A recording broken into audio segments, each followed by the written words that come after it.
All right, well, we'll go ahead and get started. I'll turn my camera off just so it doesn't take any bandwidth or anything. I appreciate everybody joining this session and taking a trip with me as we think about how we harmonize learning outcomes across different campuses and think about different campus divides. So a lot of this is going to be sharing theoretical work I've done on other campuses, and then really laying out what we're looking to do and trying to do slowly and building a culture around this at Embry-Riddle Aeronautical University, where I serve today as AVP for continuous improvement in institutional performance and oversee our folks who run academic assessment, administrative assessment, accreditation, program review, and then the state authorization side of the house as well. Throughout this, feel free to use the chat, use the Q&A, stop me while we're going. I'd rather talk about things as they come up as opposed to necessarily waiting at the end. So feel free to do that or unmute and chime in whenever you wish. And again, the big goal here is to look at a unified approach in education across diverse campuses. So we'll look at how do we harmonize curricula, how do we work on assessments being the same, how do we look at methodologies, while still being able to allow campuses and individual faculty to cherish what they want to do, their identity, and how they want to do it. So how do we take all of these component pieces and put them together into a campus-wide culture and then an institution-wide culture? And I'm really excited to talk about this particular topic at this symposium, because I know so many of you, whether it's in California, Arizona, the West Coast, looking at it from the 2 years, the community colleges face a lot of these same hurdles with multiple areas, multiple campuses, trying to keep everything together, herding the cats, so to say. But it's not as common with the 4-year privates or the 4-year publics. So I'll be curious for feedback and ideas as we talk through some of the different options that we're going to talk about here. A lot of what you're going to hear about today comes back to the idea of what I'm calling unity. When we're talking about unity, it's the idea that, when I got to Embry-Riddle, one of the first things I realized just looking at our curriculum process was the fact that you would have the same program on different campuses with the same names, roughly the same descriptions, teaching roughly the same courses. And we're looking at shared learning outcomes at 75%, which was the institution's requirement. That's what we'd always kind of had set up, was the idea that, of the program outcomes, even if the names are the same and everything else, the program outcomes need to match at 75%, which means there's just enough flavor to each program that intertransferability, what students are learning, faculty specialties differ just enough for things to be different. And we want to talk about the idea of getting to a one university, one institution approach to this and how we actually help accomplish being able to get there. So if we think about it, we'll really start by thinking about what that cohesion could look like, why it's important, why it matters, what it matters for students, what it means for faculty, what it means for administrators. We'll talk about what that unified learning environment looks like. And we'll talk a lot about the idea of equity and objective alignment or outcome alignment. And when we say equity here, it's really at the highest level. So it's not getting into a lot of the recent work and assessment that focuses on equity. Instead, it's looking at the idea that if I am an Embry-Riddle Aeronautical University student and I am taking a BS in aeronautical science in Daytona Beach, should that program be structurally the same? Should it be similar? What should it be compared to that same exact program in Prescott, Arizona, or that same exact program in Singapore, or that same exact program by name and structure on a military base or online? So talking about that as equity of our students getting the same exposure when they're getting the same program title, when they're getting the same piece to show up on a diploma, to show up at the end of their time with us at the end of their studies. And how do we achieve that? We know that we exist in what we'd consider a dynamic education ecosystem. And there's really 2 points where we're looking to figure out how do we make these sync. And they both come with their own sets of hurdles that I think a lot of you on this call are likely intimately familiar with. The first being the methodology sync. And this has, been something that we've been battling in higher ed for a long time, is the idea from a pedagogical side. Do we have the same methodologies? Do we have faculty using the same pedagogy? Do we have the same assessments? Do we see the same types of innovation? So we've always run into that question and debate around, I'm offering 30 sections of blank course with 20 different faculty, and students are always going to get a slightly different flavor based on the faculty member they take the course with. And that faculty member that they take it with might use different methodologies, different pedagogical approaches, different assessments, and we might see differing impacts on students later in their academic career with us. I've worked with campuses where we sit down and say, if a student in this major takes this course with this faculty member, what does that look like later based on the outcomes they achieve or the grades they achieve? And not meant to be in any way, shape, or form really assessing the faculty member with that, as much as figuring out, are there certain students that do better with certain faculty? Are there certain majors? Are there certain majors that need to take courses with faculty in the discipline more so than taking adjuncts just because of what they bring to the table or not? And a lot of it comes down to this methodology piece and getting to faculty-led conversations. But at the same time, there's also the fact that we want to look at curriculum itself, the intertwined paths of curriculum to meet those objectives and outcomes that we have set. So we have really two puzzles going at once, one being multiple sections, same course, same title, same number, being taught all over. And then on the other side, multiple courses going towards meeting outcomes and objectives that are then taught by that lower layer. And it leads to lots of potential complications, especially when we're trying to harmonize a curriculum, harmonize learning outcomes, and get to a point where we're measuring the key pieces that we're really interested in from a quality perspective. So when we think about different campuses, and again, some of this depends on your numbers. I'll talk about Riddle specifically, but if you only have 2 campuses, it might be easier to come to agreement. I've worked with institutions that have gone through voluntary and forced mergers.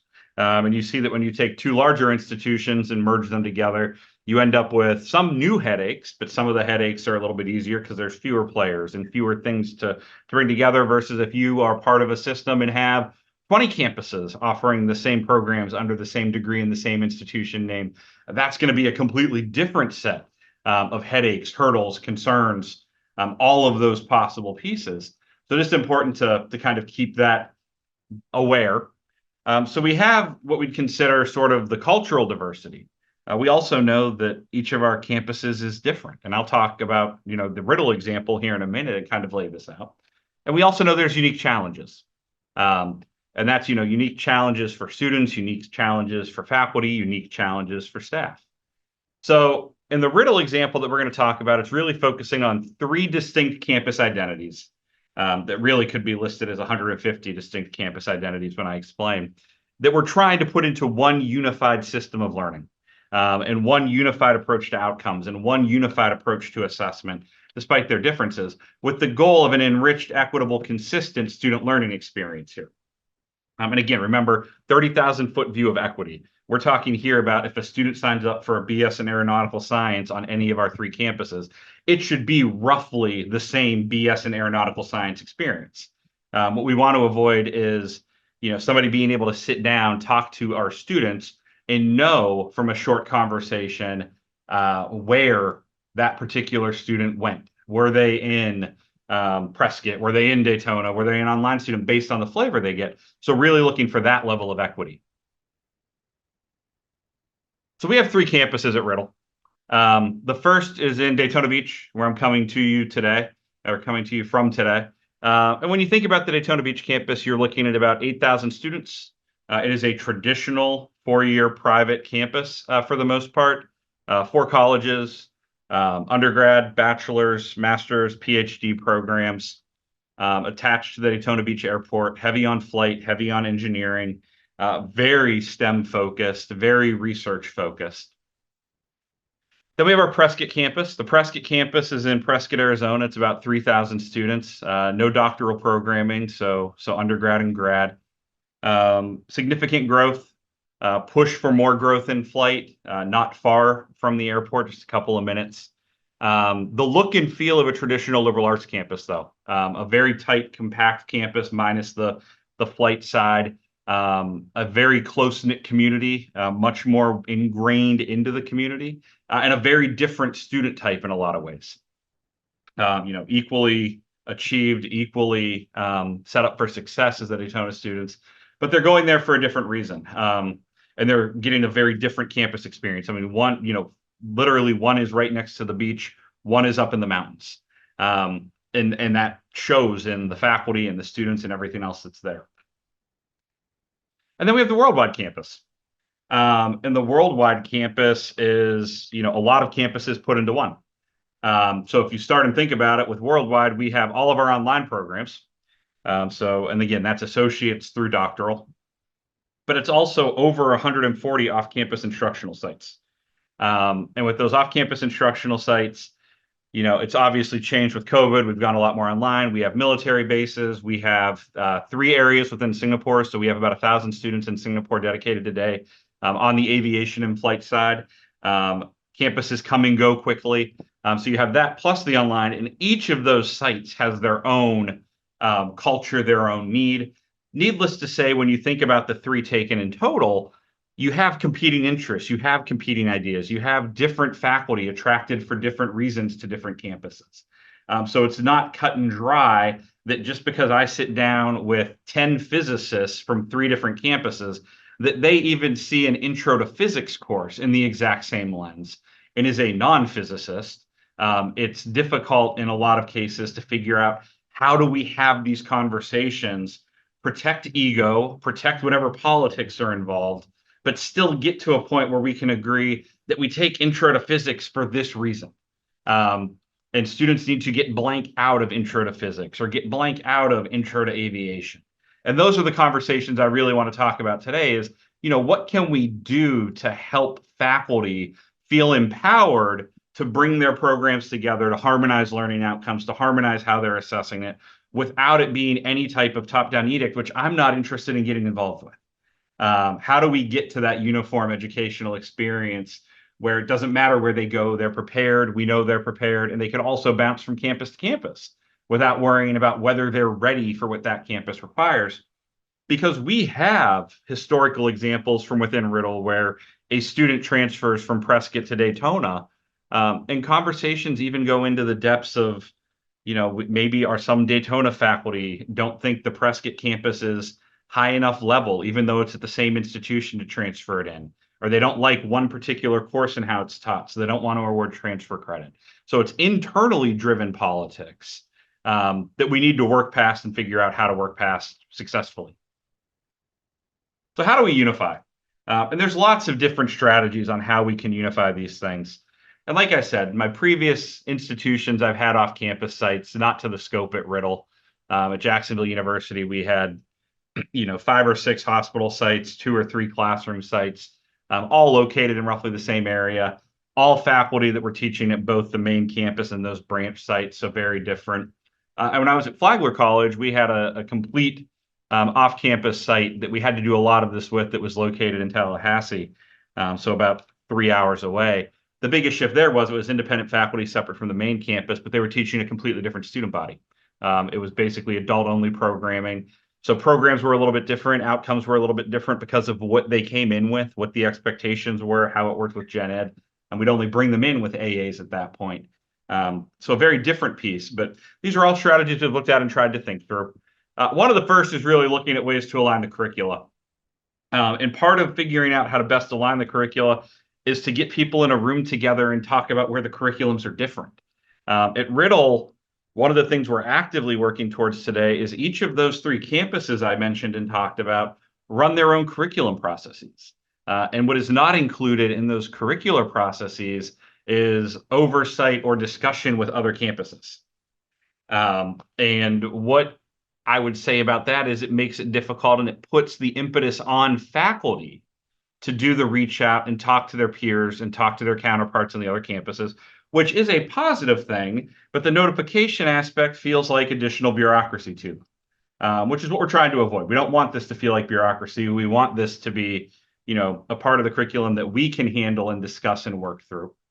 So just an important kind of contextual point to be sure to mention. But, we need to align the curriculum, and part of that is being willing to sit down and say, look, you guys agree on 75% of the outcomes or maybe more, but you have slightly different required courses. You have slightly different course numberings in some cases. We operate on multiple catalogs that we're trying to sync together to be one institution and one university, but it involves actually having those conversations. And I think this is one that often gets overlooked. The fact that sometimes you just need to call it out and say, what are we trying to accomplish? What are we trying to work towards? We can look at standardized assessments.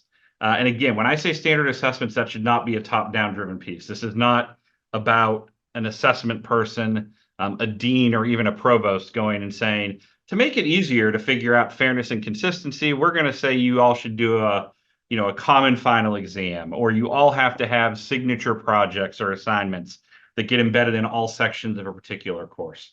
But we want to help faculty see from a standard assessment angle, what are they comparing that's the same? In general education, at my last institution, we worked a lot on the idea of standard assessment focused on fairness and consistency.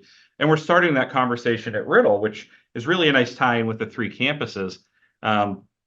Because we have the gen ed outcomes, we have lots of different gen ed courses on different campuses with different faculty, and they're all assessing them somewhat differently. At JU, one of the most effective things we could do is tell faculty, for gen ed assessment, what we're going to do for the first 2 years is we're going to come at the end of the semester and say, hey, you taught this gen ed course that counts for this outcome. You tell us what assignment you do in your course that best reflects that outcome in your eyes and best reflects the nature of general education and the goals of general education. And you tell us how many of your students met the outcome and didn't meet the outcome, how you assessed it, what benchmark you set, all of that. So we'd gather all of this data, some exemplars, all of this information. And then we held faculty meetings, and this ties into the collaborative workshop, so I'll put it on here, where we'd bring the faculty together that submitted for a particular gen ed outcome. We'd show them everything everybody did. We'd show them the results, and they'd sit there and be faced with things like, well, Will used an exam and counted 5 questions off the exam and said that a 70% was meeting the outcome. And I'm looking at people who are here, and Julie used a project and had a project-based rubric and said that a 75% on her project was meeting the same outcome. And Naima used a portfolio over the course of the semester and was measuring growth over the portfolio. So she would want to see 10-point growth on a rubric from start to finish to meet that outcome. And then we threw the data at the faculty and basically said, let's talk about, are we meeting the outcomes for this gen ed outcome or not? And how can you get there? And what we found over time, even over the 2 years, was faculty would work towards standardization on their own. And even more importantly, it opened up doorways for faculty to interact with CTLEs, the teaching and learning folks, to enhance pedagogy, to see how others were assessing particular outcomes in gen ed courses. They would be interested by the data. They would be interested in, what was working and not working and how students were responding to it and what it was doing for student performance in their majors. And all of a sudden, we had some courses, some gen ed categories that did go to a more traditional standard exam. At JU, our intro chemistry folks sat down. They realized they were basically all using the same mechanisms, but they were all using different pieces. So there was this instructional aspect to it and design aspect and who covered what. So they agreed to go to a standard final exam in chem, but it was their decision. So if I had gone and said I wanted a standard exam, that would have been overreach by my part, and that would have been the perception of overreach and in reality overreach. But by helping them see data, they got there themselves, and that collaboration led to them wanting to buy in. We have the potential at Riddle or on any campus where you're looking to harmonize learning outcomes and harmonize this, to have those same conversations and to sit down and show the variations. The hardest part is getting past the feeling for faculty, department chairs, program coordinators, that somehow this is going to be used as a stick when it comes to evaluation. When I talk to faculty, they're nervous about those conversations because they're afraid if my students do worse on this and these outcomes are the same, it's going to reflect that I'm a bad teacher or I'm not doing my job. And I share all the time, I come from a faculty background. When I first started teaching, I taught in the state of Missouri. We had required intro to American government for every student. There were semesters where I'd teach 3 of those back to back to back. And nothing I did would change from, the 10 a.m. section to the 1 p.m. section. But I might have students in the 10 a.m. section blow the outcomes out of the water, and it just didn't work with the later ones, or vice versa. So really trying to help faculty see that this is being used to help them help their students and to help us make assessment more meaningful and eliminate all of these outlying variables became such a huge part of it that, we wanted that opportunity to share, and we wanted it to be faculty owned and driven. And this comes back to that empowerment piece. A lot of this comes down to this tapestry of shared resources. Being able to show faculty teaching into an outcome, being able to see what other faculty are doing and how they're assessing in their rubrics. Even just seeing, what some of the most beneficial conversations were even on the benchmarks. Having faculty sit and see that some people are saying 60% median outcome, some people are saying 80, some people are saying 75. Those conversations around, my gosh, what's an appropriate benchmark for median outcome leads to debates and questions and arguments and all the fun, but gets you to results you wouldn't have necessarily expected previously. So having that ability to share resources, have those conversations, and have it be moderated makes a big difference. And Yvonne, I just saw your question come in, and it's incredibly timely, where you ask on who would you recommend lead the collaborative workshop for a department or program. My general approach to that is someone from outside their area. I don't think it has to be outside of the organization, but I think a lot of it is someone who is not a threat disciplinary-wise to that group. So example, at Embry-Riddle, I've been at Riddle for about 10 months. My biggest internal debate before I accepted the job at Embry-Riddle is I don't understand how airplanes work. I don't understand how airplanes fly. I don't understand the physics. I don't understand the engineering. I'm not an aviation person. I'm glad I fly a lot. I trust pilots. I'm glad we train good pilots, but I have no understanding of that part. And I just don't think that's a gene or an opportunity I have. High school physics was, one of the most difficult things I've ever done. And I was worried about, will I connect? Do I have the connection? I'm a political scientist. I know a lot about drones, but I study the use of drones as weaponry, not as, the mechanics of building them. But it's actually made the conversations even better because when I go in, I can ask the questions at a granular level that doesn't threaten, I go in with no disciplinary knowledge. I have nothing to say about physics outcomes or aerospace engineering outcomes or uncrewed system outcomes. I don't know if they're good or bad from a disciplinary perspective, which allows for a more genuine conversation. Now, when I worked at JU and I was working with public policy, all of a sudden there was friction sometimes, and I would have somebody else lead those same conversations because my PhD is in public policy. So I would have thoughts and I would think, I don't like how they're assessing this and there's better ways to do it. And I know what those ways are. And I know what I've done in the past. And I know what other people have done in the past in this field.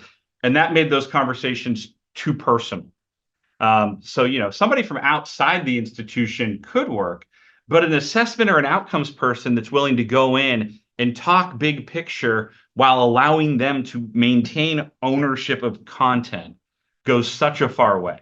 And again, it's the conversations I'm starting to prepare for now at Riddle is with the fact that, we have programs that have different outcomes on different campuses. 75% alignment's nice. We're going to go for 100 in the near future.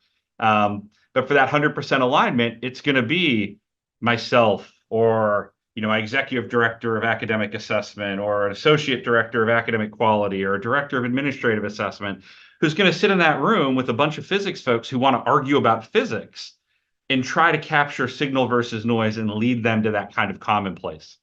It's a lot in some ways, it's a lot like a mediation where you're taking people that have different views for different reasons that in many cases are saying the same thing in an outcome, but just have their chosen verb or their chosen approach and trying to figure out where the middle ground is that works for everyone.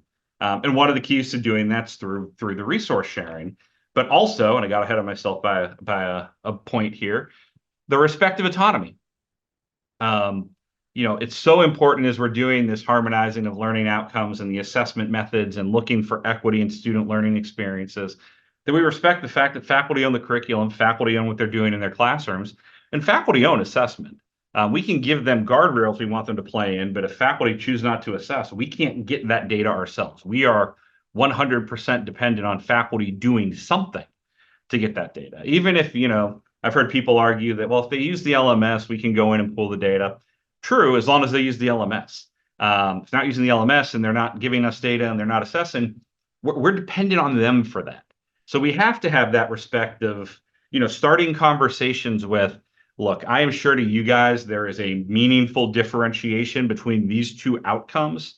But to me, as an assessment person, they look roughly the same. So teach me the difference. Faculty, in my experience, love when you say things like, educate me on what's different between that, and they can really dig in and explain it to you. And then you can use that to help them come up with, well, what might an outcome that captures both of those look like? And do we think that that really works? And I'll talk about AI a little bit later, but AI's been a big help in that too, because if you can sit there with two department chairs that are fighting over wording on learning outcomes and say, let's just go into ChatGPT and ask it to take these two outcomes and come up with one outcome that captures the essence of both, that allows you to both feel good. There's no personal involvement. I'm not, potentially siding with one or the other. It gives us a takeoff point, but it starts with respecting that autonomy and making sure they know that they're being respected for the role that they play in their discipline, in curriculum, and on their particular campus. And then we really need to figure out ways, and Yvonne, it comes back again to your idea of the best approach to leading these collaborative workshops, to some type of inspirational collaboration. We need to have the shared experiences. We need to have insights. And like I said, we're building towards this at Riddle, but I've consulted with other institutions where we've gotten to the point where we can map out student success outcome achievement in particular courses to later student success outcome achievement. And the type of inspirational collaboration we're looking for here is a faculty member looks and says, okay, 80% of my students on average meet this outcome when I teach this course. But when I look 3 courses later, my students aren't doing as well as other people's students in this other outcome. I need to figure out what those folks are doing that teach that same course as me and what I'm missing. And it could be what I'm not covering, what I'm breezing through, a misunderstanding of how my course ties into later courses. But that opportunity to sit and talk is key. The problem, of course, is everything I'm talking about there requires faculty time. And we know that faculty are stressed. They feel especially stressed and overworked. This is not something they historically on a lot of campuses get credit for in the way that they should. I can dangle the carrot of, at Riddle, we're big on CTLE research. We're big on pedagogical innovation. So, you're going to get credit towards tenure or post-tenure reviews from this. But I can't tell you're going to get, course buyouts or service exceptions or research breaks. That's not there. But we need to figure out how to give them the inspiring piece, because in my dealings, in my life as a faculty member, I can get them to care about one of 3 things for sure. Most faculty care about student success. If they're teaching, they want to see their students do well. I haven't met many faculty that are, I just go in and lecture, and if they all fail, whatever. And if they do, they're not okay with that. Or they care about their program. And if they care about their program and their program prestige and how their program is viewed by peers and other institutions, that matters. Or they care about their time. So if I can tell them that by going through and doing this, you can do a better job. You can have the harmony of learning outcomes. You can ensure the equity across different student learning environments, and you can save yourself time because it's going to be set up and effective. So you'll spend less time grading or scoring or thinking through these things. One of those 3 tends to work. For good faculty, all 3 matter, but you can normally at least snap some folks to attention through that. Then we have to involve faculty and look for tools. Part of this is about getting to a cross-campus review. As I mentioned, at Riddle, we have siloed curricular processes today. If it's not for the faculty talking to their peers on other campuses, the system is designed for things to just move up the silo and get approved, then get implemented, and then people notice changes have happened. We had a situation this year. We had a gen ed communications course that had been uniform across the 3 campuses, different course title and number on one of the campuses, but same idea. And one of the campuses last year did a complete revision and went from 1 course to that course being split into 4 sub-courses by topic. It was a communication course, and instead of just teaching kind of intro to comm, it was then, a tech-based, a speech-based, a group-based, a debate-based, that they thought would do a better job, but nobody else knew about it. So part of this is getting to that cross-campus review. And sure, senior administrators, university registrar, Assessment folks in my office, like we'd see it come through, but that's not the purpose that we play in those reviews. So it's something where, if we're there to look and make sure the outcomes are solid, that's different than being like, well, I wonder if, the other campus is aware that they're making this change that could impact students and make it so there's nothing to transfer in if they switch.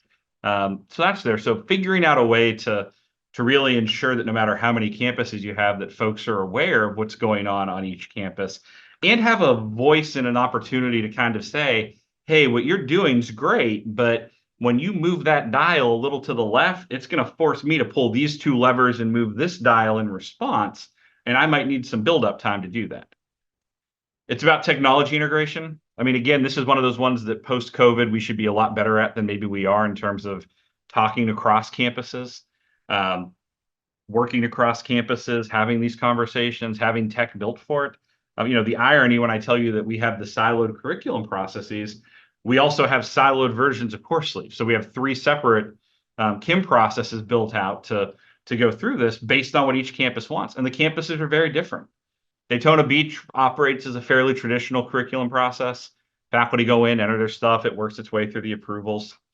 Prescott follows sort of the same piece on a different schedule and different timeline. And the registrar's office enters all of that information for faculty, so they're not having to do the work. And then the worldwide campus follows a fairly traditional process, but then does a 2-week open comment period. So no difference than what we do with like the Federal Register. They send out notice that, hey, this is up. Everybody go through, it's kind of speak now, forever hold your peace in the comments, which is great from, the democratic sake of getting involved, but it's only opened up to worldwide folks. So there's no opportunity for Prescott or DV people to necessarily go in and see, hey, this change is happening. So we need to think about ways to integrate that. And then we also need to figure out how to continuously evaluate. And part of this is about asking the right questions. If we want to see harmonized learning outcomes, we need to ask where people are seeing differences. We need to ask departments, are you talking to your peers on other campuses? Are you doing it in a formal way? Do you know what changes they're making? Do you know what struggles they're having? The class profile for our different campuses is roughly parallel. So if students are struggling with something in Daytona Beach, it stands to reason that they're going to be struggling with the same thing in some way in Prescott. And if they're not, the folks in Daytona Beach probably need to talk to the folks in Prescott about what they're doing to not see that struggle. But that has to be a prodded occurrence until it becomes part of the culture. If nobody's asking you to have those conversations or asking how those conversations are going, it's going to take a while to get there. So just a very important differentiation to sort of think through with it. And then it's professional development, especially when it comes to thinking about the idea of this inclusive student learning experience. We need to help faculty understand why this is important. We need to help them understand why the synergy across different programs on different programs matter. We need to talk to them about how to differentiate programs if they're truly differentiated. One that we're debating today is data science. And, we have these conversations back and forth on, is it the same data science program? Is it not the same data science program? How does this work? How does this operate? Data science program on one campus is incredibly math heavy. Data science program on another campus is incredibly computer science heavy. In reality, they're probably better as 2 tracks of a larger data science program, but that would be new and innovative for us. That would get us out of the silos, and that brings uneasiness. That brings delays because we have to figure out processes as we do it. That leads to questions about what the learning outcomes could be, because in those cases today, they have the same title, but they are vastly different experiences for the students with vastly different outcomes. So do we call it 2 different things and then possibly confuse prospective students, possibly alienate faculty? Those are the types of political debates that come up. But if we have development around it and we have sessions and discussions, we can air those things in an environment where we could actually help and be there to guide the question. And Yvonne, thinking about your question, I mean, this is where you want CTLE people and you want, assessment folks and you want accreditation folks there to hear, so we can, again, help kind of bring this together. Innovation in terms of, awarding this. I find in higher ed a lot that we ask faculty to do these things that are foreign to them. Assessment is foreign to the average faculty member. I mean, I think back on my own experience, my PhD program, I wouldn't even say barely taught me how to teach. They threw me into a classroom and basically said, kick to the surface. They sure didn't teach me how to assess or give me any, guardrails or anything around that, let alone to think about, the larger departmental and programmatic and institutional concerns that come with assessment and accreditation and learning outcomes. But that ability to, award folks and show and exemplify what's working or not working makes such a big difference. And we might think it's little stuff, but for faculty, it shows recognition of what they're doing, whether that's working across the aisle, within a campus, between campuses, all of those things matter. And then having decision inclusion. So making sure faculty have a spot at the table here. I had a conversation with a faculty member today, and we were talking about cross-campus collaboration, and we used to have at Riddle an academic council, which was a once a year where they would bring faculty and leadership in from all the campuses to one place, and they would talk about big picture educational pieces and things that were coming down the pike and things that could be concerning or things they need to think about. And they were talking about how they've missed that since COVID because things like curricular cohesion and harmonizing learning outcomes were perfectly situated for those types of environments, because doing those gave the opportunity for all the voices to be heard, and for us, instead of waiting for emails to go back and forth or wait 3 weeks for another Zoom call, could work our way through it more quickly. So this is an important piece that we've seen kind of operate. And then it's building a community around it. It's sharing the vision. And the vision can't just be, this is the vision. We need to talk about where the vision came from and why it works. So, thinking about Riddle, one university is a vision right now. It's a vision of our president. It's a vision of our new provost. It's a vision that is trickling down slowly, and people are working to figure out what it means. Just simply saying we're now one university without explaining, how that came to be, why that's important, why that's the direction we want to make sure we emphasize, leaves people afraid. That means, oh, one university. So, if I'm in Prescott, my campus culture is going to be gone because it's going to be bureaucratized by university administration. And if I'm in Daytona, it's like, great, now I have to think about the Prescott people and the worldwide people who've been doing online and these off-campus sites are like, now I have to think about traditional campuses that have traditional students in a way that I don't. And those are all things that sound like time and energy. And when they sound like time and energy, we get nervous and we don't want to talk about. We need to share the success stories in this learning community again. And that's programmatic or individualized, but especially on the programmatic angle. Being able to figure out, what this is and how it counts. And there's a great example for you. We're working on, we've done a great job with One Gen Ed. One Gen Ed, we have faculty from all 3 campuses that get together every summer, and they look at assessment data and they assess and they compare, and they've just done an amazing job on their own of bringing this together with, minimal support from my office's area and the provost with some funding for travel. But they've done that on their own, and it's brought a lot of success because, when we've been looking at how Gen Ed courses tie to competencies, it's highlighted the disconnects that exist in the siloing, because you'll have the same Gen Ed course in Prescott, and they'll tie it to one competency, and the Daytona faculty tie it to a completely different competency. And there has to be discussion about, so why do you guys think that? And how are you really teaching it? And is that the same course? And what does that mean for our students? And then being able to review and adapt. Looking at these processes and remaining responsive to feedback. And that's, I think, the stage that we're really in today, is thinking through, how do we keep this up? We've talked enough to identify that there's interest and there's a push to harmonize this and to bring it down to the uniform educational experience. But how do we keep that going? How do we have continuous feedback? How do we close the loop? How do we build systems to support it? All of that has to be considered. And again, it's time and money for everybody. So if we think about championing this idea of the student equitable experience, we need to think about the crucial role of that in academia. And if you're one institution, the assumption should be that your students can pretty seamlessly transfer from campus to campus without having to retake courses just because they took something somewhere else within your umbrella. The importance of the uniformity, the importance of being able to know that the student learning outcomes are the same, regardless of where you are, being able to build that consistency, being able to build all of these pieces around it make a huge difference. And then helping us figure out how to overcome barriers. And again, some of these barriers are way outside of the scope of faculty autonomy. at Embry-Riddle, for example, I mean, having the three campuses, it's not like one new faculty member is going to be able to, on their own, get us to one university just because they point something out. The more we have, the better. But we need to figure out how we address the larger institutional pieces to get to this equity component. And again, a lot of this is having the conversation and training. So whether it's, figuring out how to bring it together or emphasize the importance of why we're doing this, thinking about seminars and how do we actually design programs this way.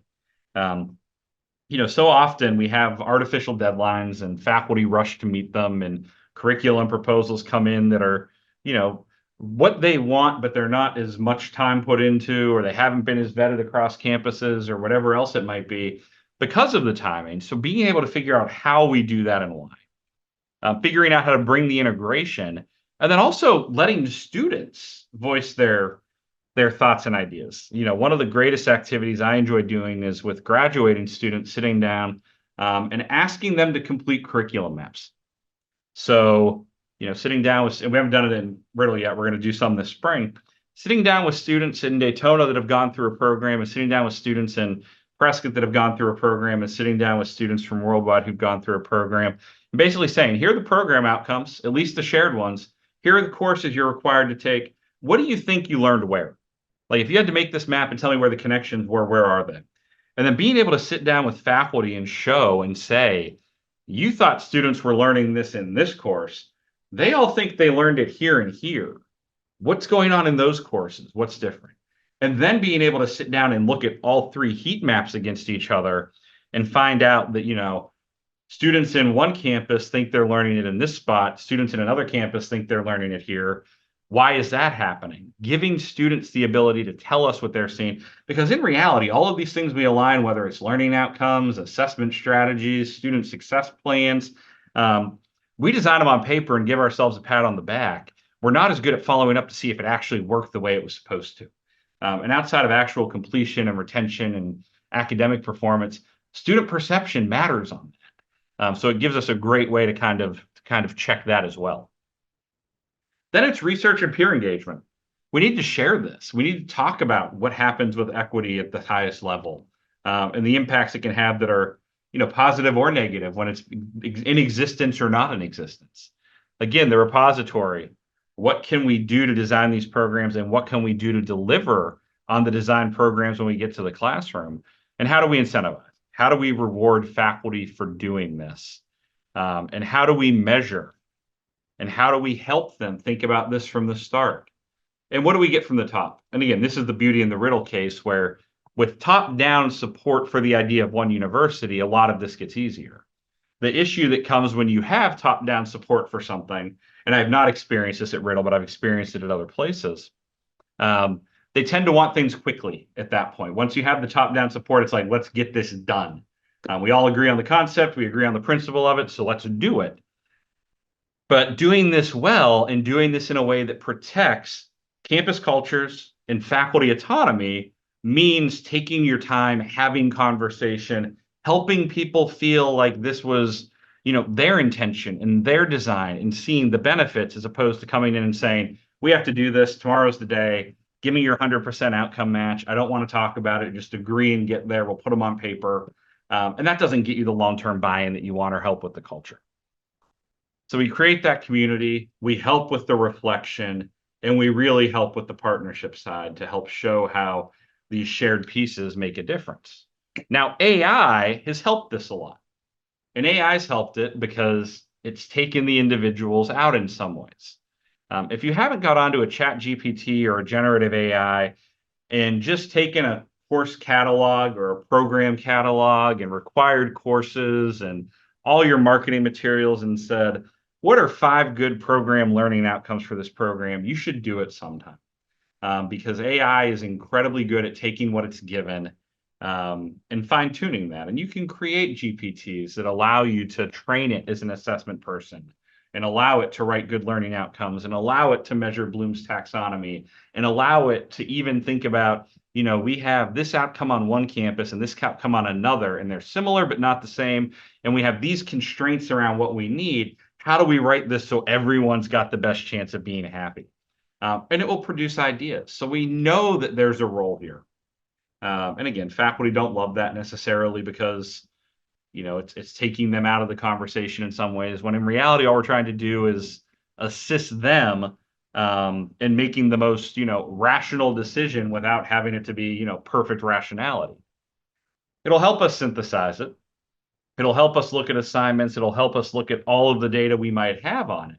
And then obviously, as we know, it can even, contribute to that fairness side by identifying areas where things are different. If you want to know all of the differences between two programs, AI can spit out a list of that almost immediately and help direct you towards ways to sort of shape and intensify. So it's a tool that you can use to help foster the conversation. There is also the incredible benefit, and I hate that I'm already doing this to these poor AI bots and GPTs, but if two faculty are concerned about outcomes and fighting with each other about it, and you give them a GPT example that they both don't like, you've created a common enemy. And now all of a sudden their need and their want turns on, I don't want what the AI bot wanted, so you and I need to figure out how to come to some agreement. So you deflect a lot of the negative energy potentially that could be happening as they fight for, their turf, and somebody else fights for their turf and what a learning outcome says. And instead they turn together and fight against, this poor robot who's sitting there doing some level of calculus. I'm sure our students understand that I don't. And that all of a sudden changes the conversation. It changes the context. And it makes it so that the faculty want to work together on a solution as opposed to, pushing each other on a word. And words matter. That's the thing with outcomes. As an assessment person, we don't think words matter, but to the disciplinary professionals, they matter. 5 years ago, in a previous life, I was working as a consultant and helping schools write strategic plans. And I was on a campus, and we spent, 2 months getting a full draft of a strategic plan. And then we spent 3 months fighting over the word global being included in a goal, because we had so many different camps of campus that were worried, we're a community college. Should it really be global? Should it be regional? And it would go on and on all over this word. And you had people that were, I won't support the plan if the word's not in there. And other people, I won't support the plan if the word isn't in there. So we know that it matters, but how we ultimately solved that is we added another additional word, which I don't even remember at this point. And all of a sudden they were all okay with global because they universally disliked the addition, the second addition, and basically agreed that, like, look, if we can agree we're not going to do that, we'll allow global. So it's all about working with them and having conversation. How do you do this with the AI? Again, it's stakeholder engagement. You keep them involved throughout the process. And that also means creating processes where they can see what's going on across campuses. If you want harmonized learning outcomes, and if you want to have that equity in program design so students are guaranteed the same experience regardless of which campus they're at with different flavors, you have to keep people actively involved. And recognize they might not always take you up on that, but at least it was there. You bring in the collaborative techniques. You figured out how to get these unified educational initiatives. You figure out what faculty share motivation for, and you figure out what they're all in agreement on, and then you build from that. And you address obstacles. One of the biggest concerns I have in higher ed in general, this is not specific to my institution or any institution I worked at, is that we're willing to talk around the water cooler about problems or obstacles or concerns. We're not typically willing to raise them in meetings where we could actually talk about it and do something. So pointing out there is an obstacle, pointing out that this is, impacting in a negative way my ability to achieve something the institution wants me to achieve, saying that and then saying, let's figure out how to fix it. Let's call the meeting. Let's get people in the room. Let's work through it together. Let's openly discuss what we're thinking about it. Goes a long way, and it tends to be something we forget to do. So if we think about all of this together and all of what it means, there are a lot of different strategies and tactics towards helping us get to this harmonization and learning outcomes, to help us align curricula, to help us align assessments, to help us have faculty discuss pedagogically what they're doing that could help others learn for different reasons. And that idea of student equity and that uniform educational experience, so much of it, though, centers back on a willingness to communicate and a willingness to bring people to the table that we tend to forget. And if we forget that, we lose that integral link, not just between what AI can do, like it says on the screen, and harmonized outcomes, but between the potential we have to, in an Embry-Riddle sense, be one university, but have three distinct flavors of a program on different campuses that are structured the same, that are working the same, that students are, for sure getting the same outcomes and are being prepared. Because as I shared early on, the biggest thing I worry about is the ability for an employer to interview a student and know which campus they went to based on where they're strong and weak, even if they come out with the same program. That's the difficulty. And for me, that's the nightmare scenario. No different than when I used to teach Intro to American Government, that I would worry that the person who has them for a 300 level politics class would know they had me because I spent way too much time on American government and not enough time on political theory or something. So really trying to ensure for students that the quality is there, regardless of those outside pieces, and that it's being prominently accounted for throughout the design and implementation process. So we have about 8 minutes, and I would love to hear thoughts, questions, examples of where this is working for folks, anything of that nature, because like I said, this is one that I think every campus culture impacts it differently. So I'd love to invite you guys to unmute, open the floor, do whatever you'd please to ask a question. Go ahead, Yvonne. Is it going to let you unmute? Hi. Oh, it Yeah. did. Okay, good. Yeah. Can you hear me? Yeah, I can. I'm going to turn my camera on too for this. Okay, thanks. So I work for, I would say a small regional college, but we're really spread out because we're based in a rural area and we have 5 different campuses, if you would call it that, 5 different centers. Some are more robust than others. Some have a larger faculty presence than others. But really, we're about 80% online because we serve such a rural community. So I live in Nevada. Nevada is very rural. And I live in a rural town, Nevada, and that's where the college is based. So we use our LMS as basically that's the tool that everyone uses because we are about 80% online in some way, shape, or form, not necessarily like 100% web-based for those 80%. There are hybrid classes. There are courses where just basically the course materials are online or the grading is done online, but the instruction actually takes place in person. We have a variety. But because we have this, we have these different instructors that literally live all over. Some are adjunct, some are faculty. What I've noticed, I'm the instructional designer and also the LMS administrator and also the instructional technologist because we're a small school. So yeah, wow, you're a lot. Yeah, say lots of fun there. Yeah, everybody has several hats here. So I guess my question is, as we're using Canvas as our LMS, that's kind of like the common denominator, right? As far as where can we put our outcomes in a place where they're accessible? So what we're doing is I've initiated a pilot Canvas outcomes program for our college. And we're just doing a pilot. And I just picked like one program or one department in each area to focus on just for the pilot. And then the next step in my mind is what you're talking about, that it kind of like, as we're looking at piloting and seeing, well, how does this work for us to actually use Canvas as a tool?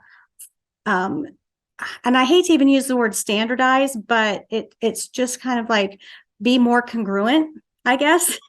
And you're using the term harmonize, which I love that. I want to look at that as the tool for how we can help standardize or harmonize the outcomes. But to me, that's the how. That's the how do you track and how do you report that your outcomes are aligned. But that's not the what. The what is what you're talking about, which is, hey, first we need to harmonize, and then we can track and we can report.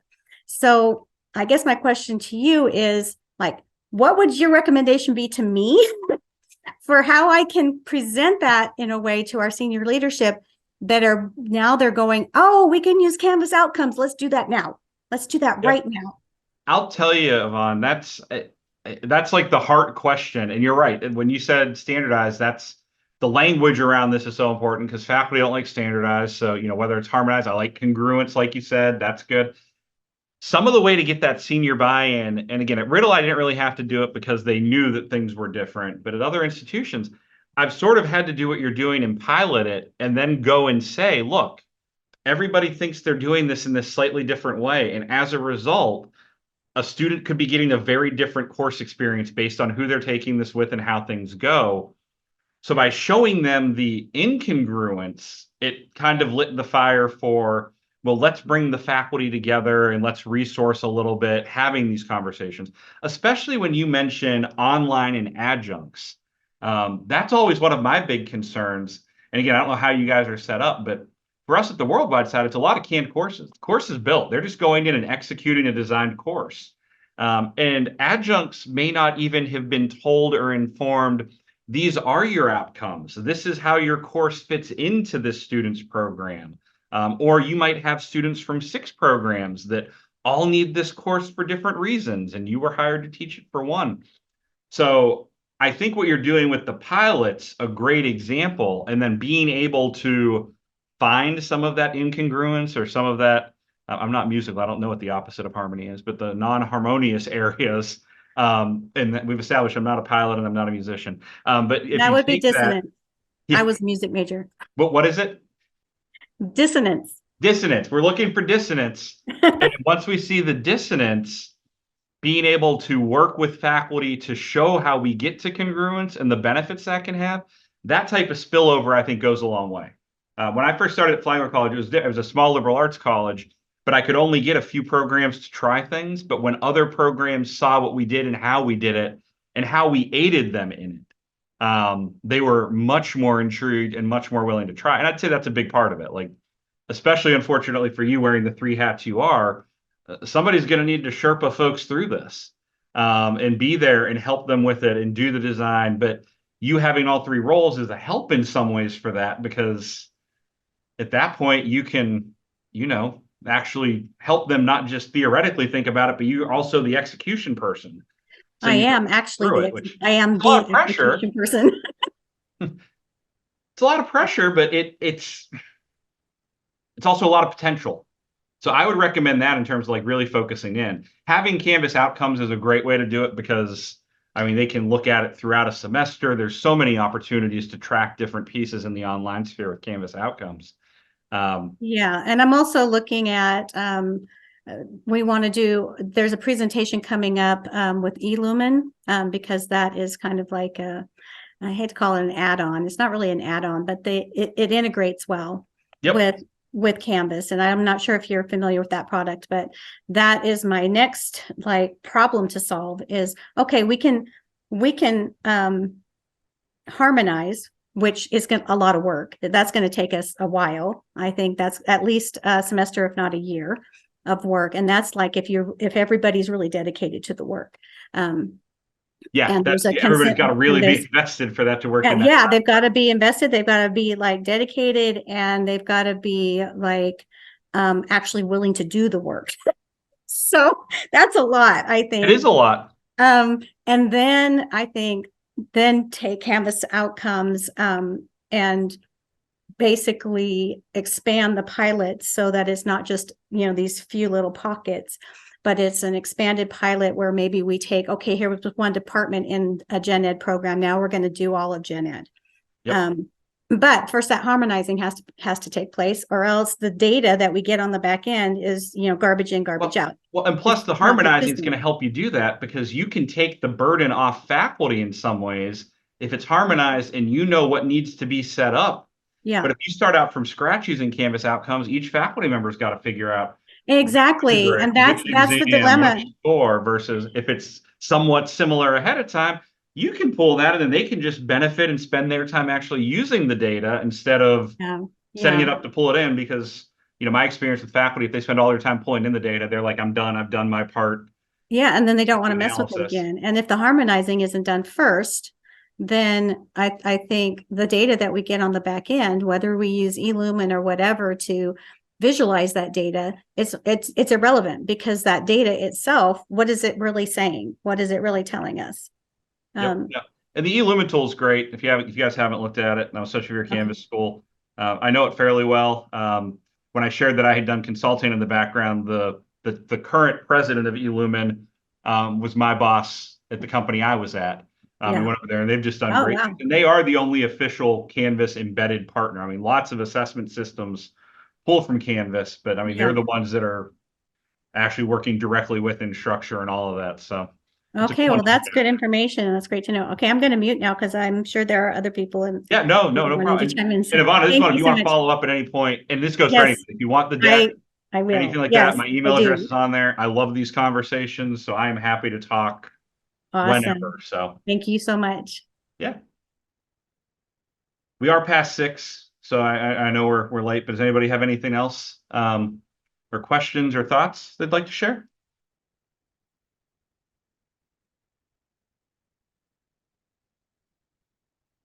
If not, I'm not giving anybody any time back this time. Sorry, but we can wrap this up, and I think the recording will be available. And like I said, for slides, I'll try to get them onto the site if there's a way to do that. If not, feel free to email, and I'll happily make those available and share anything else I can to help other folks in the same boat. Awesome. Thank you so much. This has been a great presentation. I really appreciate you putting the time and effort into sharing it. Awesome. I appreciate that. Thank you guys so much. Have a good night. Thanks. You too.